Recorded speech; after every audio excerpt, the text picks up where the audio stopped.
আমরা যেটাকে ভারতীয় উপমহাদেশ বলি, তাদের কাছ থেকে বিশ্ববাসী শিখেছে কিভাবে মাতৃভাষাকে রক্ষা করতে হয়। আমাদের চিন্তায়, চেতনায়, রক্তে সেই মাতৃভাষার কথা। এবং বাংলাদেশের যে বিভিন্ন ধরনের উথাল পাথাল ঘটে, রিসেন্ট যে ঘটনাগুলো ঘটল, তাতে আমাদের এটা খেয়াল রাখা খুবই প্রয়োজন যে একবার মাতৃভাষার স্বীকৃতি এসে গেলেই আপনার মাতৃভাষা সুরক্ষিত থাকবে এমন কোনো কথা নেই।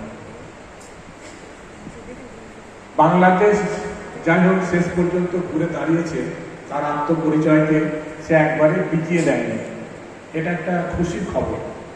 কিন্তু একই সঙ্গে আমাদের ভারতে বিভিন্নভাবে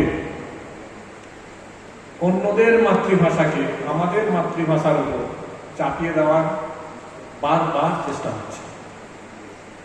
আপনি যদি বিশ্বভারতী শান্তিনিকেতনে যান, রবীন্দ্রনাথের জায়গা, সেখানে পরিচয়ে বাংলা ভাষাটা প্রথম থাকার কথা ছিল, আগে থাকতো।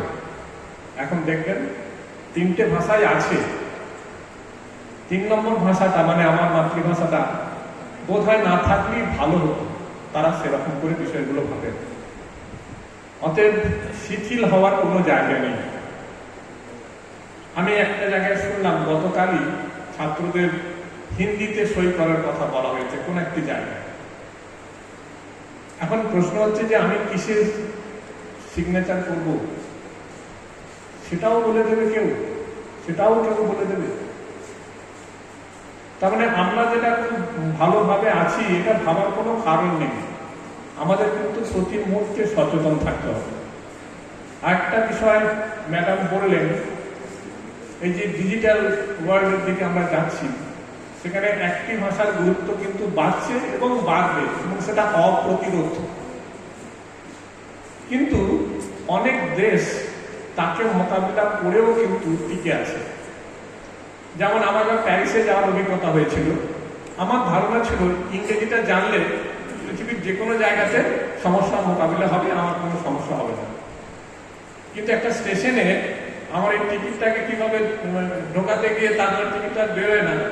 আমি অনেককে বলি, অফিসারদের বলি, তারা কেউ ইংরেজি ভাষা বুঝতে পারছে না, এবং ফরাসিরা ইংরেজিকে খুব ভালোভাবে নেয় না।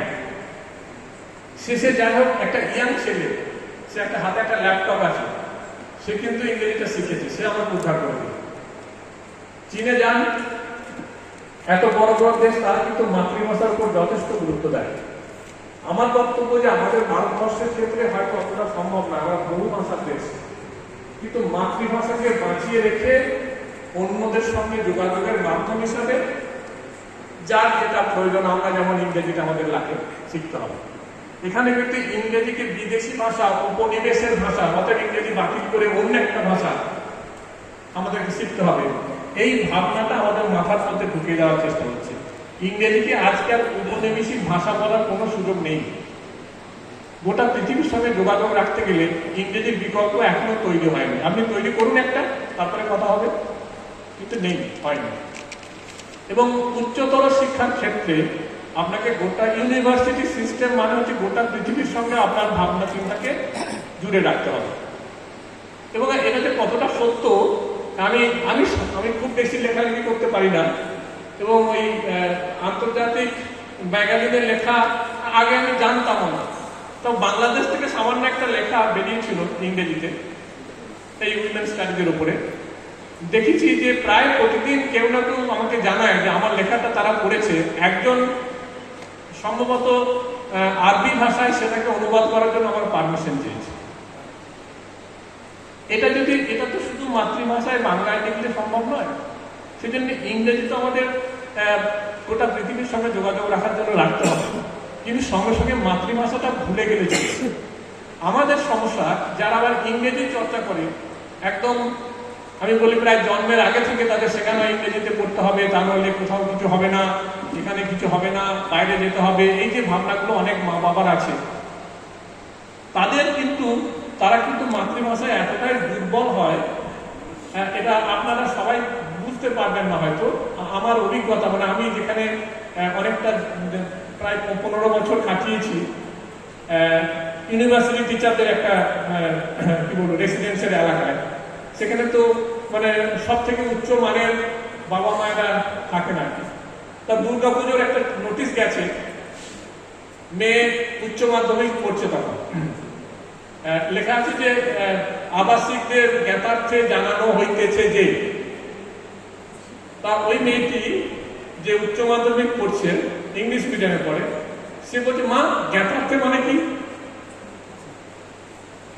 এই যে অবস্থাটা তৈরি হচ্ছে। এবং আমারই এখন সহকর্মী তার মেয়ে কল্যাণীতে ডাক্তারি করছে, ওই যে কল্যাণী IIM আছে, Indian institute of medical sciences, সেখানে ডাক্তারি করছে, খুব ভালো মেয়ে।